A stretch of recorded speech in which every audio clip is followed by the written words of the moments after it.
Hi. I just got done typing a zine. This is one copy. I think the library's closed, so if I make more, great. If not, I'll have this. Um, Analog Pursuits is an old title I had for zines a long time ago. I got issue 2, volume never. Very good chance. Issue 1 is lost forever, where this one belongs. Winky face. This is a test, more than anything, an excuse to use the typewriter and see if zines can be made this way. A format proven possible before, but not by me, so here we are.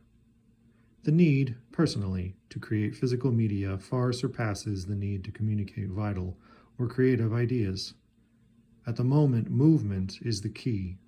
Distractions creating imperfections as I think of what to say, one single letter at a time.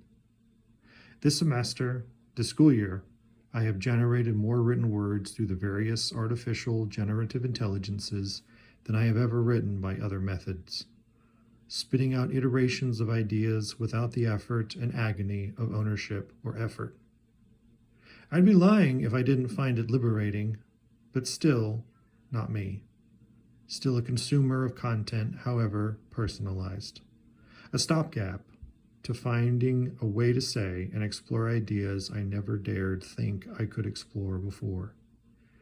Yet here I am, typing away at the old typewriter because it's satisfying a very different human need. The physicality of ideas, the part where the mind and the body meet and communication truly occurs.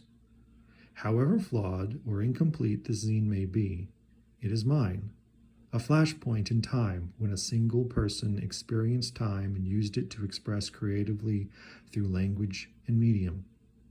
Whether it's worth reading is not half as important as was it worth writing, worth doing, even for one person, the creator. I should be doing any number of other things, but I choose this, and it is not nothing. No justification required. God, I wish I had something more illuminating to share. But this will have to do. Action. Intentional action. Why is that the novel bit? The flash of insight. The obvious piece we forget. Yet here we are. I went to college to learn. Mission accomplished. I will never be a particularly good student.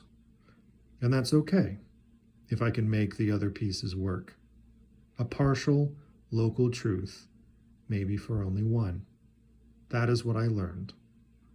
I had lost universal truth long ago, but I had nothing to replace it with.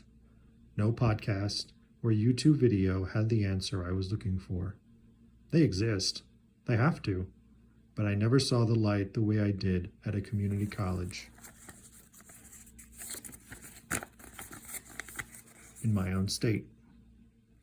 Not sure if everything happens for a reason, but can't deny it certainly feels that way. And that's enough. Whoa, well, off the page. Good God, these pages are small, and I am still hunting pecking, so I lose track of the line. Art imitates life. There's your other aphorism of the issue. I remember first learning about zines years ago, and they reminded me of the single-issue newsletter I had published on the old typer years ago.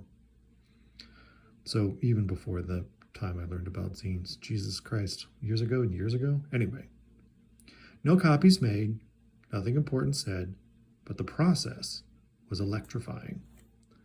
Like the first moment you come to consciousness as a child, a million moments have already imprinted themselves, but this flash you will remember. The part that wonders, what the hell is happening? And how'd I get here?